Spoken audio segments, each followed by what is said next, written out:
Joining me now, Democratic Congresswoman Debbie Wasserman Schultz of Florida and Republican Congressman Michael Burgess of Texas. Congressman Burgess, how are you going to vote on the debt ceiling? Well, Lawrence, we're still a ways away from it. My inclination is to vote no, but I do understand the importance of this vote, so clearly I'm going to be considering it. You know, this is one of those times, because we have a Republican House and a Democratic Senate, we do have to be bipartisan. There is not going to be a House-only vote or a Senate-only vote. There will, of necessity, have to be agreement and compromise between those two bodies. It's not going to be easy. I think Charles Krauthammer is correct that we on my side do need to be careful, but make no mistake, the president needs to be careful also. This is a time of great peril. Look, there are plenty of people out there who believe the fiscal condition of our country is so perilously close to ruin anyway that this vote actually pales in comparison if we just simply continue to increase the debt. I have voted for the debt limit, increase in the debt limit in the past. It was one of the worst votes I ever took. This is not something that I enter into lightly. I understand the importance of the vote, but let's be honest, there has to be a significant curtailment of spending, not just discretionary spending, entitlement spending, and that includes the president's protected health care law.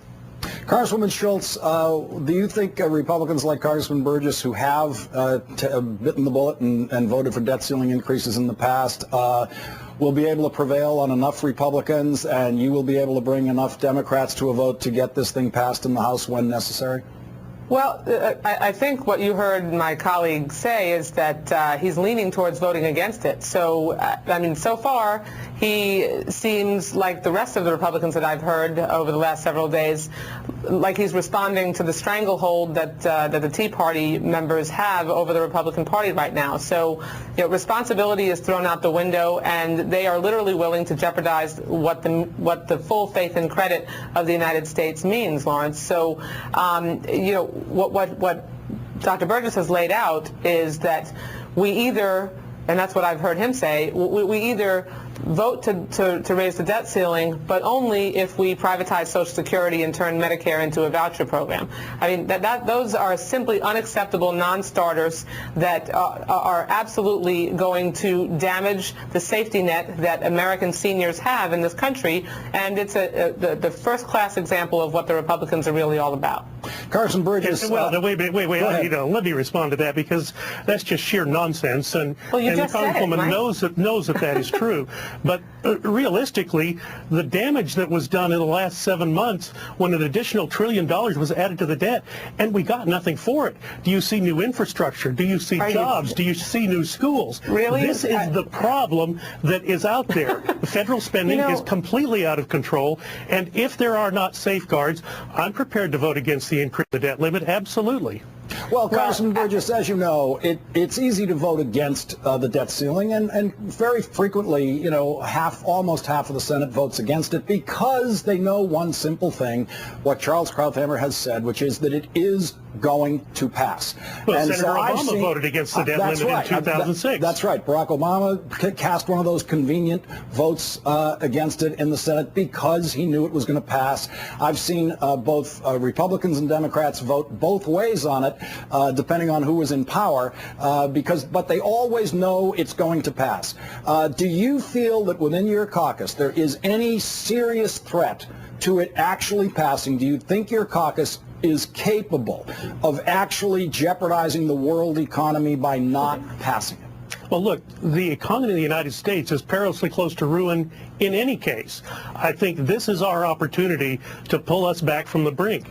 And using the leverage, we have so few tools at our disposal. Let's face it, we don't have the Senate, we don't have the White House. This is going to be our one opportunity to really dial back the spending level, and that is, I think, the most important thing for me to see as this debate goes forward. Congresswoman Schultz, it looks like a game of chicken may be coming up here, because this is, as we call it on the Hill, a must-pass bill. Each side knows it must pass, which means each side can make demands. President Obama and the Democrats can make demands that the debt debt ceiling pass as a clean standalone bill.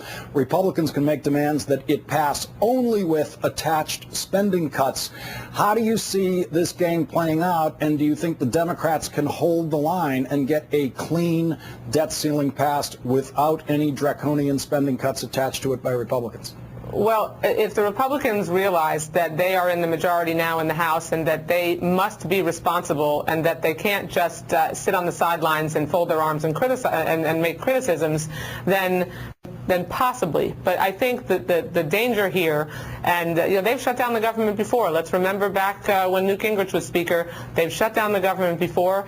They are reckless. They've demonstrated that they are willing to engage in reckless behavior, and they're also willing to say anything regardless of truth. Because the reality is last year we created over 1 million private sector jobs. I mean, we got significant economic turnaround from the Recovery Act, if including you're from the middle stories, start out with Once Upon a Time. Doctor, this is pure fantasy. Dr. Burgess, about the job creation. I did not interrupt you. So as I was saying, what we did last year was we went well on our way towards turning this economy around.